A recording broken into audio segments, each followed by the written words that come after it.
good morning mga chinggo. Merry Christmas sa ating lahat.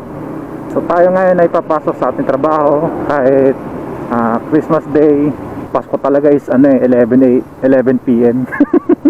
Nagpaalam lang kay Tisin pasok ka ng alas 2. Damn! Oh my God!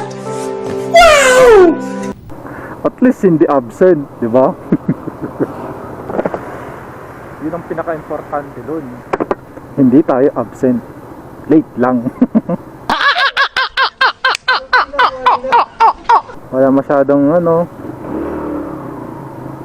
sasakyan. Nasa kanya-kanya na silang mga bahay niyan.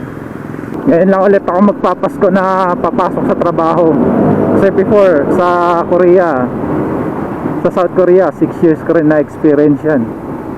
Na Paskong Pasko, magbabagong taon, nagtatrabaho kami. Sobrang luwag ng daanan dito, wala masyadong sasakyan. Pero syempre, ingat pa rin tayo, no? So, ayun.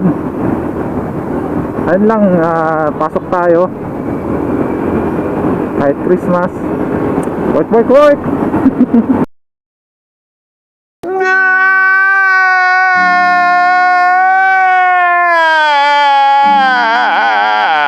Buhay call center. Experience ko magpasko pa rin na mong umuwi ako after ko ng contract 2022, 23 years lang pala. At least may 2 years akong na-experience na pagpasko ako kasama yung family. Ngayon wala kailangan natin magtrabaho. Trabaho. Let's go! Woo!